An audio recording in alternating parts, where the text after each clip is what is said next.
Hey everybody, Ross of Coinsncoffee here, bringing you another nickel box hunt. We have another box of customer wrapped rolls and have quite a few different kinds of rolls. So you see I have these kinds here, and I always get kind of excited when I see these old coin rolls. That doesn't always necessarily mean that we're going to get old coins in them. However, there's always that potential. And then I have a few of these open-ended ones, and I checked the enders for those, and nothing too much there. And so after those, the rest of the box are going to be the striped rolls. So quite a few. Looks like they might have come from a few different households, so a nice good variety there. And in this hunt, we will be looking for buffalo nickels. We'll be hopeful that maybe we can find one Liberty nickel. All the early Jefferson nickels from the 30s, 40s, and 50s we'll be pulling. 2009 is a low mintage year, so we'll be pulling out the nice examples of those, as well as any foreigns, proofs, or error coins. And the errors we'll be using our microscope to find. Alright, wish us luck, and I'll bring you in on the first find. Well, it turns out there was nothing in those older rolls, which I'm not too surprised. But we are on roll number 6 and have our first one from the 50s, 1954 from Philadelphia. Roll number 9, and we get a 2009 from Philadelphia. So these are cool. These are low mintage years due to the 2008 recession. So I like to pull out all the ones that are in decent shape. Roll number 11, we're going to get our first nickel from the 40s, 1940 from Philadelphia. On roll number 14, found something interesting when we were fanning out the roll. We have our first buffalo nickel. And with a nice date on it, 1936. The dates on the buffalo nickels are the first to wear off, so they can be really hard to discern sometimes. But that's a nice good strike. And let's check for a mint mark. No. So this is going to be a 1936 Philadelphia. If it was the 1936 Denver, we could check for the 3.5 legs on the bison. And I thought I saw something a little bit older too when I was fanning out. Yeah, there's another one from the 40s, 1949. And let's see if we have a mint mark here. Oh, we do. So there is a 1949 D over S variety, which I am not seeing. No, just looks like a regular 1949 Denver. 2 rolls later, number 16, we have another one from the 40s, 1946, from Philadelphia. Roll 19, and our second one from the 50s, 1952. Is that a mint mark? Yeah. Let's see what we have. Oh, 1952, San Francisco.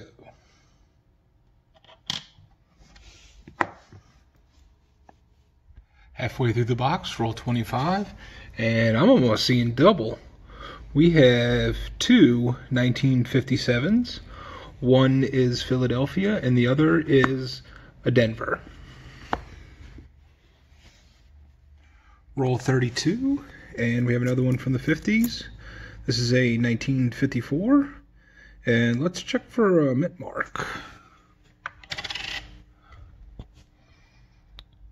No, it's just 1954 Denver. If this was a San Francisco, we could look for an error where there's an S over the D. I'll put that in with the 50s. Roll 33, another from the 50s. This is a 1955. So we have a 1955 Denver as well. So let's see if there's an D over the S.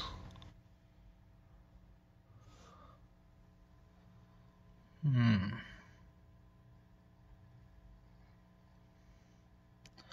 seeing something on the bottom of the D, but you should be able to see it on top of the D as well. I'm not seeing anything too special here. So, 1955 Denver. Roll 35. And then we have another one from the 40s, 1946. Put that up in the scope. It's a little dirty and hard to see. Yeah, 1946 from Philadelphia. 1 year away from being a Civil War nickel. Roll 37 scores us our first dime of the box. And that's a nice thing about customer rep rolls, that you can score dimes in. I find dimes in penny rolls and nickel rolls, and every once in a while I do find a penny in a nickel roll. But still, a nice way to double your money. Alright, well that does it for this nickel box hunt. So, in total, we had the nice 2009 P. We had our first Buffalo, 1936. And we have 5 from the 40s. And 6 from the 50s. Did find a dime. This right here, I don't know what this could have been. It looks like it might even have been just a blank planchet that's just been scratched up. And then earlier I found a nice 1979 with some steps still on it. So yeah, partial steps. So that might be an upgrade for the album. Now let's go see if any of these 40s or 50s will upgrade or fill the album. Let's see, 40, no, need 40 San Francisco, 46, nope, 46 San Francisco is needed. That's the 46 Denver. And yeah, it's about the same. Next one, this is the 1949 Denver. And the last one from the 40s is that 46. Yeah, that's not upgrading at all. And let's check the 50s. So these were 2 low mint years. That's a key date right there. It's going to be hard to fill. I need 51 Denver, 51 San Francisco, and a 51 Philly, which is a lower mint year as well. Let's see, not this one, not that, not the 57, or that 57, 54. This was the 55 Denver. And I don't know, I found like this one has a little bit more luster. So I'll go ahead and replace that one. As far as the Buffalo, 36, it's a pretty common year. I have tons of those. And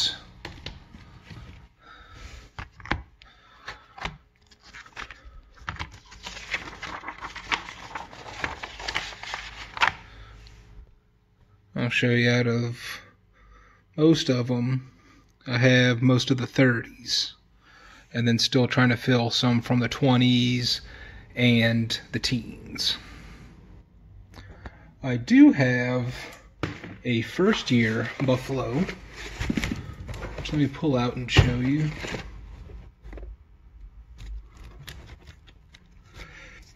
It is the Type 1. 1913 Denver.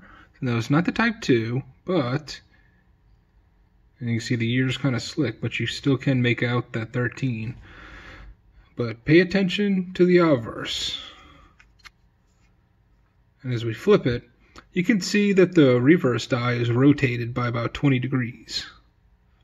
So I always thought that was cool. I wanted to put it on the side in a flip and not in an album. And I know these aren't the best kinds of albums, but I'm still somewhat new to the hobby, and those are one of those things that you just upgrade in time.